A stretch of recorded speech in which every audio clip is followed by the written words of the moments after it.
Hello दोस्तों, स्वागत है आप सभी का समसामयिक घटना चक्र के इस ऑनलाइन प्लेटफॉर्म में। मोहित आप सभी का हार्दिक स्वागत करता हूं आज अपने इस वीडियो में। आज हम चर्चा करेंगे 14 मार्च 2026 के महत्वपूर्ण करंट अफेयर जो विभिन्न पत्र पत्रिकाओं से लिए गए आपके परीक्षा के दृष्टिकोण से to the point current affair important जो महत्वपूर्ण बिंदु है आज अपने इस वीडियो में चर्चा करेंगे, जिनमें बहुत सी चीजों को हम लोग जानने का प्रयास करेंगे। ये क्लास समाचार पत्रों का निचोड़ होता है।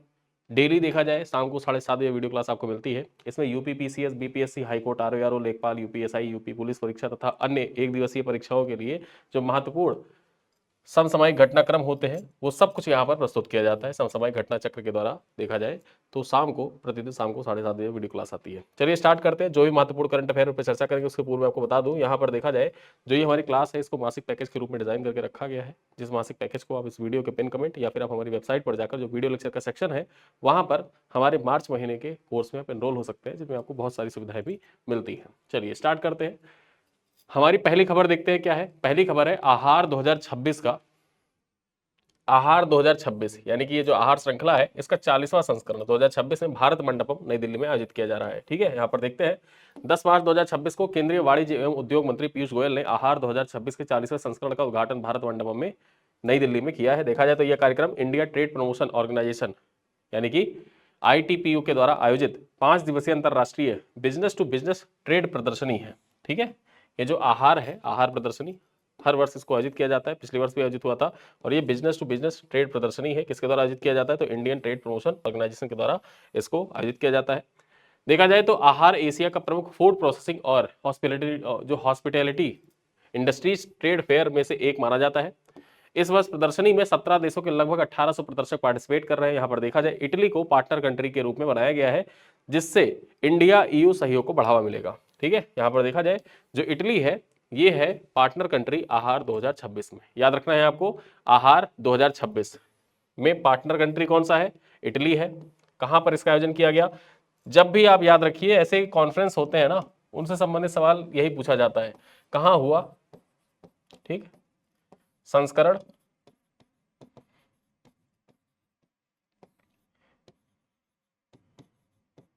आयोजक, तिथि और पार्टनर कंट्री। ठीक है, तो इतना पॉइंट आपको याद रखना है। कहां पर हुआ? दिल्ली में हुआ। संस्करण कौन सा था? 40वां था। आयोजक कौन? तो यहाँ पर आप जानते ही हैं जो इंडिया ट्रेड प्रमोशन ऑर्गेनाइजेशन है वो इसका आयोजन कर रहा था। कब आयोजित किया गया? तो 10 मार्च को आयोजित किया गया। और यहाँ पर देखा जाए जो पार्टनर कंट्री है वो पार्टनर कंट्री कौन है? तो पार्टनर कंट्री इटली। ठीक है, इटली पार्टनर कंट्री है। चलिए आगे देखते हैं। डिफेंस फोर्सेस विजन 2047 भविष्य के लिए तैयार भारतीय सैन्य रोड मैप जारी किया गया है। ठीक है, यहां पर देखा जाए डिफेंस फोर्सेस विजन 2047 भविष्य के लिए तैयार, ये भारतीय सैन्य रोड मैप है, इसको जारी किया गया है। कब जारी किया गया? तो 10 मार्च 2026 को रक्षा मंत्री राजनाथ सिंह ने defence forces vision 2047 a road map for a future ready Indian military दस्तावेज साउथ ब्लॉक नई दिल्ली से जारी किया। यहां पर देखा जाए ये vision document headquarters integrated defence staff के द्वारा तैयार किया गया। किसके द्वारा तैयार किया गया है? जो हेडक्वार्टर्स इंटीग्रेटेड डिफेंस स्टाफ है उसके द्वारा तैयार किया गया है। और ये देखा जाए भारतीय सेना के जो आधुनिकीकरण है उस पर फोकस करता है ये विजन डॉक्यूमेंट। यहां पर देखा जाए इसका उद्देश्य भारतीय सशस्त्र बलों के आधुनिक, एकीकृत और तकनीकी रूप से उन्नत सैन्य बल में बदलना है, जो विकसित भारत 2047 के लक्ष्य का समर्थन करेगा। यहां पर देखा जाए दस्तावेज में जो ज्वाइंट्स एडवांस टेक्नोलॉजी तथा इनोवेशन और मॉडर्न ट्रेनिंग पर विशेष जोर दिया गया है। ठीक है, यहां पर देखा जाए इसमें आत्मनिर्भर रक्षा उत्पादन को बढ़ावा देने के साथ साथ स्वदेशी तकनीकों के विकास पर भी बल दिया गया है। ठीक, तो आपको याद रखना है कि जो डिफेंस फोर्सेस विजन 2047 है ये किसके द्वारा जारी किया गया? ठीक है, राजनाथ सिंह के द्वारा जारी किया गया। कब जारी किया गया? 10 मार्च 2026 को जारी किया गया। और इसे किसके द्वारा तैयार किया गया है? तो इसको आप जाने रहिए कि हेडक्वार्टर्स इंटीग्रेटेड डिफेंस स्टाफ है इसके द्वारा तैयार किया गया है। और इसका मूल उद्देश्य क्या है? जो ये डिफेंस फोर्स विजन 2047 जारी किया गया इसका मूल उद्देश्य क्या है? तो भारतीय जो सेना है, सशस्त्र बल है, उनके आधुनिकीकरण, एकीकरण तथा तकनीकी रूप से उनको उन्नत सैन्य बल के रूप में बदलने पर एवं विकसित भारत 2047 के लक्ष्य को समर्थन देने के उद्देश्य से देखा जाए इस विजन डॉक्यूमेंट को जारी किया गया है। चलिए आगे देखते हैं। नीति आयोग और टाटा इलेक्ट्रॉनिक्स के बीच में इलेक्ट्रॉनिक्स विनिर्माण हेतु साझेदारी की गई है। ठीक है, यहां पर देखा जाए जो टाटा इलेक्ट्रॉनिक्स है और नीति आयोग उसके बीच में इलेक्ट्रॉनिक्स विनिर्माण को बढ़ावा देने हेतु एक समझौता ज्ञापन हस्ताक्षरित किया गया है। देख लेते हैं पॉइंट्स क्या है। नीति आयोग ने भारत में इलेक्ट्रॉनिक निर्माण क्षमता को बढ़ाने के लिए टाटा इलेक्ट्रॉनिक के साथ रणनीतिक सहयोग को मजबूती प्रदान करने के उद्देश्य से एक समझौते ज्ञापन पर हस्ताक्षर किया है। देखा जाए तो इस संबंध में नीति आयोग के उपाध्यक्ष सुमन बेरी ने टाटा इलेक्ट्रॉनिक्स के एमडी एवं सीईओ रणधीर ठाकुर के साथ बैठक की।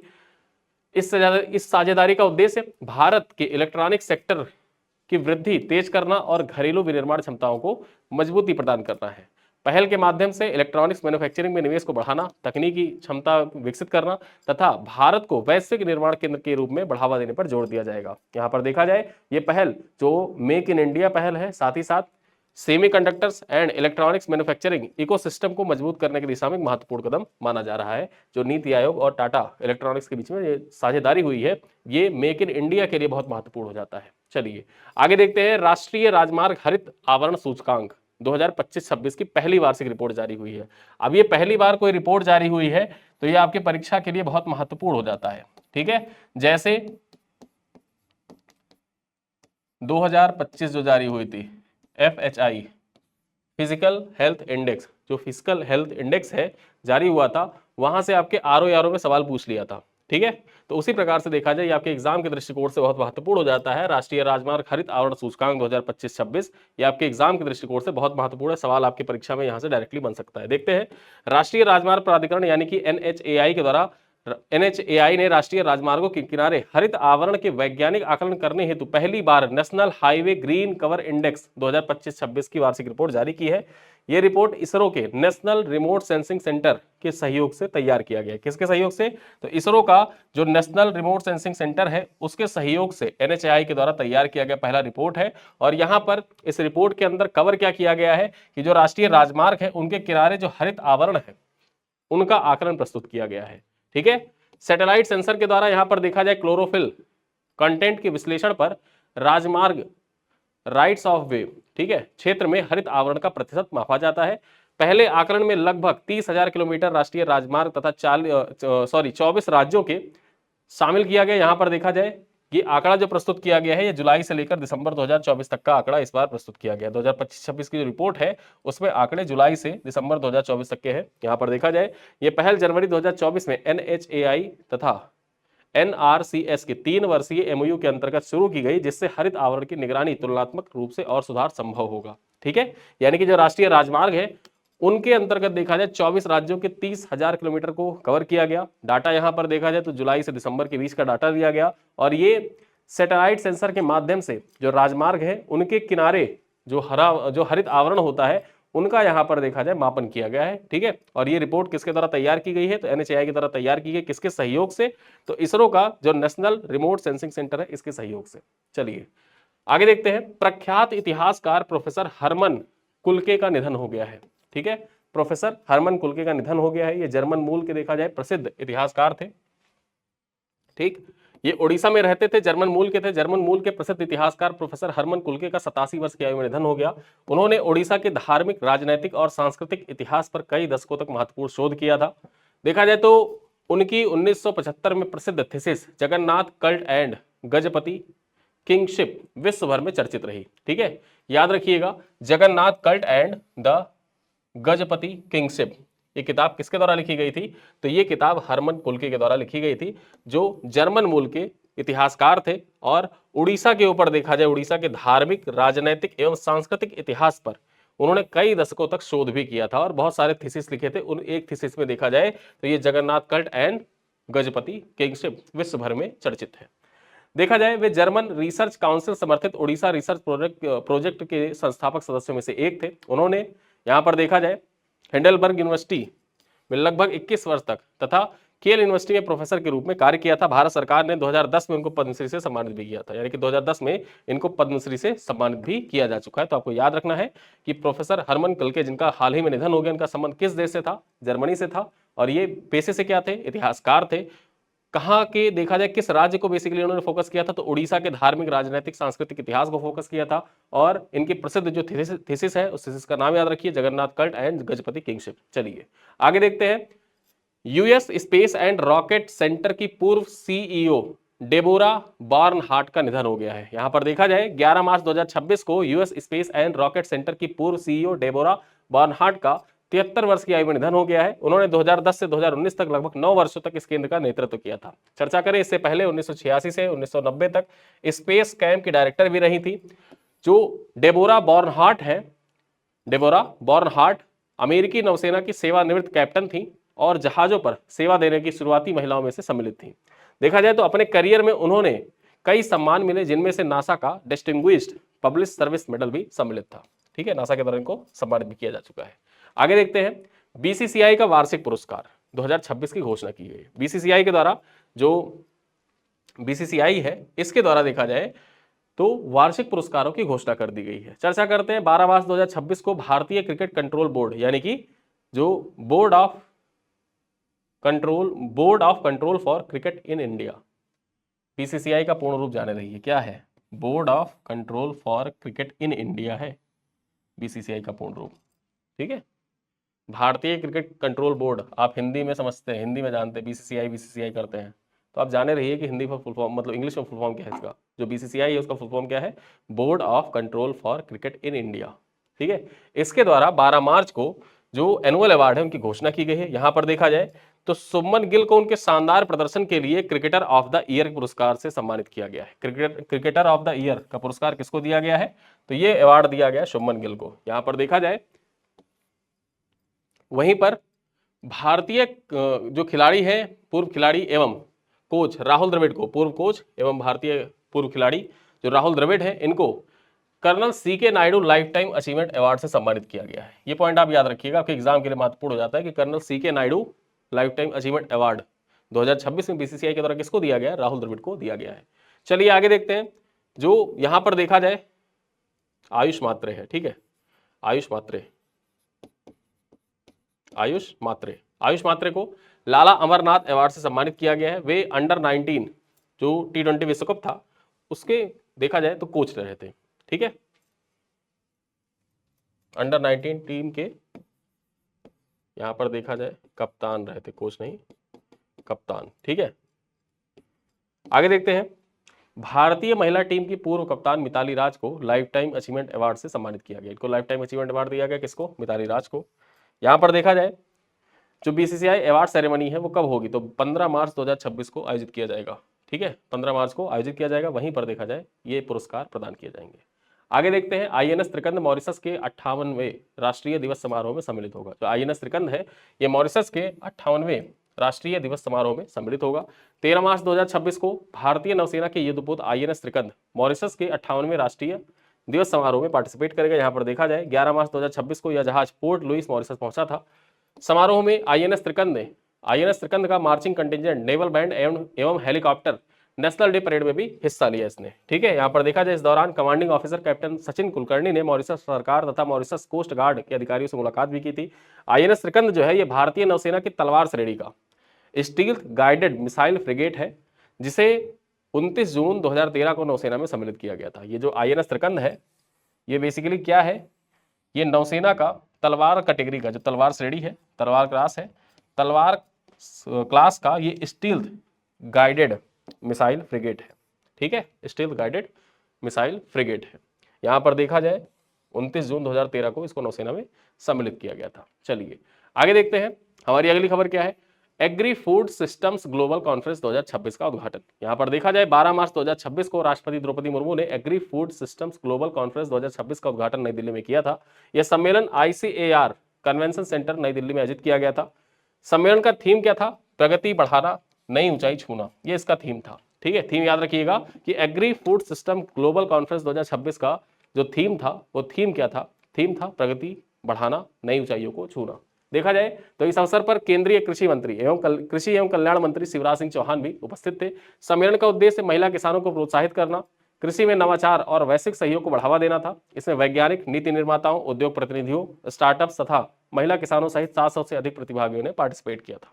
ठीक है, चलिए आगे देखते हैं। काइल वॉकर ने अंतरराष्ट्रीय फुटबॉल से संन्यास लेने की घोषणा कर दी है। 10 मार्च 2026 को इंग्लैंड के फुटबॉल खिलाड़ी है काइल वॉकर। इन्होंने अंतरराष्ट्रीय फुटबॉल से संन्यास लेने की घोषणा की। 36 वर्षीय वॉकर इंग्लैंड की उन टीम का हिस्सा रहे हैं जो यूएफा यूरो 2021 और यूरो 2024 के फाइनल तक पहुंची थी। ठीक है, इनके नेतृत्व में देखा जाए, हालांकि ये टीम का हिस्सा थे, कप्तान नहीं थे, लेकिन जो काइल वॉकर है उनकी टीम यूएफा 2024, यूएफा यूरो 2021 और यूरो 2024 के फाइनल तक पहुंची थी। ठीक है, उन्होंने अपने अंतरराष्ट्रीय करियर में 96 कैप जीते हैं और कई प्रमुख टूर्नामेंट में इंग्लैंड का प्रतिनिधित्व भी किया है। आगे देखिए, वॉकर ने 2011 से 2025 तक इंग्लैंड की राष्ट्रीय फुटबॉल टीम के लिए खेला था। उन्होंने देश के लिए अपना आखिरी मैच 2025 में सेनेगल के खिलाफ एक फ्रेंडली मुकाबले में खेला था। ठीक है, तो याद रखना है जो काइल वॉकर है ये किस देश के खिलाड़ी थे फुटबॉल। सबसे पहले तो याद रखो कि काइल वॉकर का संबंध किस खेल से है, फुटबॉल से है। किस देश के खिलाड़ी थे, तो इंग्लैंड के खिलाड़ी थे। ठीक है, चलिए आगे देखते हैं। सुप्रीम कोर्ट ने भारत में पहली बार पैसिव यूथनेसिया की अनुमति प्रदान की है। ठीक है, देखा जाए पिछले कुछ दिनों से ये खबर चर्चा में था और आपके एग्जाम के दृष्टिकोण से इंपॉर्टेंट भी हो जाता है। तो जो भी प्रीलिम्स ओरिएंटेड फैक्ट्स हैं आइए उनको देख लेते हैं। यहाँ पर देखा जाए 11 मार्च 2026 को सुप्रीम कोर्ट ने 31 वर्षीय हरीश राणा को पैसिव यूथनेशिया यानी कि इच्छा मृत्यु की अनुमति प्रदान कर दी है। ठीक है, अब यहाँ पर देखा जाए जो हरीश राणा है, हरीश राणा 13 वर्षों से कोमा में है और लाइफ सपोर्ट सिस्टम पर जीवित है। ठीक है, जस्टिस JB पारदीवाला और जस्टिस KV विश्वनाथन की पीठ ने राणा के माता पिता की याचिका की सुनवाई की थी। कोर्ट ने एम्स नई दिल्ली को निर्देश दिया है कि वे राणा का जो यहां पर देखा जाए लाइफ सपोर्ट सिस्टम होता है ना, ठीक है, वो धीरे धीरे करके अब यहां पर जब पैसिव जो एथोनेसिया है, सबसे पहले तो ये जान लो कि जो इच्छा मृत्यु है ये दो प्रकार की, एक्टिव एथोनेसिया और पैसिव यूथेनेसिया, दो चीजें होती हैं। सबसे खास बात यह है कि भारत में जो सक्रिय इच्छा मृत्यु है, एक्टिव एथोनेसिया है, वो अभी भी अवैध है। ठीक है, अभी भी अवैध है। यहां पर होता क्या है, जो सक्रिय इच्छा मृत्यु होती है इसमें क्या होता है कि व्यक्ति है, तो मान लीजिए कि व्यक्ति के अंदर कोई ऐसा जैसे इंजेक्शन लगा दिया, इंजेक्ट कर दिया कुछ, ठीक है, केमिकल इंजेक्ट कर दिया जिससे उसका व्यक्ति का है स्वतः उसकी मृत्यु हो गई। ठीक है, तो ये तो हो गया सक्रिय इच्छा मृत्यु। लेकिन निष्क्रिय इच्छा मृत्यु क्या होती है? निष्क्रिय इच्छा मृत्यु ये होती है कि जैसे लाइफ सपोर्ट सिस्टम पे कोई व्यक्ति जीवित है और वो 13-14 सालों से यहाँ पर देखा जाए कोमा में है, तो होगा क्या कि उसका लाइफ सपोर्ट सिस्टम हटा लिया जाएगा। ठीक है, और लाइफ सपोर्ट सिस्टम हटाने की वजह से देखा जाए जो उसको बीमारी है, उस बीमारी की जो दर है वो तीव्र हो जाती है। ठीक, वो बीमारी की दर तीव्र हो जाती है और व्यक्ति स्वतः मृत्यु को प्राप्त होता है। ठीक है, तो यहाँ पर देखा जाए हरीश राणा जो है 13 वर्षों से कोमा पे थे और लाइफ सपोर्ट सिस्टम पर जीवित थे। अब इनको देखा जाए न्यायालय के द्वारा निर्देश दिया गया है कि जो पैलेटिव केयर था उसको यहाँ पर रखा जाए और साथ ही साथ देखा जाए तो ये निर्णय जो है संविधान के अनुच्छेद 21 सम्मान के साथ जीने व मरने का अधिकार के तहत दिया गया है। यानी कि जो निर्णय दिया गया है ये आर्टिकल 21 सम्मान के साथ किसी को जीना है, सम्मान के साथ किसी को मरना है, ये आर्टिकल 21 के अंतर्गत है। और भारत में अभी भी जो सक्रिय इच्छा मृत्यु है, एक्टिव यूथनेसिया है, वो अभी भी अवैध है। ठीक है, चलिए अब यहाँ पर कुछ प्रश्न है, उन प्रश्नों का उत्तर आप कमेंट बॉक्स में दीजिएगा। पहला सवाल क्या है, मार्च 2026 में आयोजित आहार के 40वें संस्करण के लिए किस देश को पार्टनर कंट्री बनाया गया है? आहार के लिए जो आहार की 40वां संस्करण है इसके लिए किस देश को पार्टनर कंट्री बनाया गया है? फ्रांस को, इटली को, जर्मनी को या जापान को? क्वेश्चन नंबर 2 है, डिफेंस फोर्सेस विजन 2047 दस्तावेज हाल ही में रक्षा मंत्री राजनाथ सिंह के द्वारा जारी किया गया, किसके द्वारा तैयार किया गया है? रक्षा अनुसंधान एवं विकास संगठन के द्वारा, नीति आयोग के द्वारा, मुख्यालय एकीकृत रक्षा स्टाफ के द्वारा या भारतीय थल सेना मुख्यालय के द्वारा? ठीक है, तो कमेंट में बताइए किसके द्वारा इसे तैयार किया गया है। क्वेश्चन नंबर 3 क्या कह रहा है? ठीक, क्वेश्चन नंबर 3 क्या कह रहा है? यहाँ पर देखिए, राष्ट्रीय राजमार्ग हरित आवरण सूचकांक की पहली वार्षिक रिपोर्ट तैयार करने में भारतीय राष्ट्रीय राजमार्ग प्राधिकरण NHAI ने किस संस्थान के साथ सहयोग किया? पर्यावरण मंत्रालय, टाटा इलेक्ट्रॉनिक्स, भारतीय वन सर्वेक्षण संस्था या इसरो का राष्ट्रीय सुदूर संवेदन केंद्र। ठीक है, तो यहाँ पर उत्तर सही क्या है आप कमेंट करिएगा। क्वेश्चन नंबर 4 है, BCCI वार्षिक पुरस्कार 2026 में colonel CK Naidu lifetime achievement award से किसे सम्मानित किया जाएगा? शुभमन गिल को, राहुल द्रविड़ को, अमोल मात्रे को या महेंद्र सिंह धोनी को? और अंतिम सवाल है, सुप्रीम कोर्ट ने हाल ही में किस अनुच्छेद के तहत सम्मान के साथ मरने के अधिकार को स्वीकार करते हुए पैसिव यूथनेशिया की अनुमति प्रदान की है? अनुच्छेद 14, अनुच्छेद 19, अनुच्छेद 21 या अनुच्छेद 32? अब ये पॉइंट आपके पॉलिटी के सेक्शन के दृष्टिकोण से भी महत्वपूर्ण हो जाता है। ठीक है, अब एक चीज फिक्स हो गया है कि आपका जो UPPCS का एग्जाम होगा या UPPCS RO, साथ ही स्वास्थ्य शिक्षा अधिकारी या कोई भी परीक्षा होगा, वहां पर देखा जाए इस टॉपिक से सवाल फिक्स हो गया है, आना ही आना है। ठीक है, आता तो है ही है लेकिन अब एकदम से फिक्स हो गया है कि यहां से सवाल आएगा ही। और इसमें भी देखा जाए तो जो आर्टिकल 21 है, ठीक, आर्टिकल 21। इससे सवाल फिक्स हो गया कि आपकी परीक्षा में आएगा ही आएगा। ठीक है, तो ये है 5 सवाल। इन 5 सवालों का उत्तर दीजिएगा कमेंट बॉक्स में। वीडियो आज का यहीं तक था, मिलते हैं अगली क्लास में, तब तक के लिए बहुत बहुत धन्यवाद।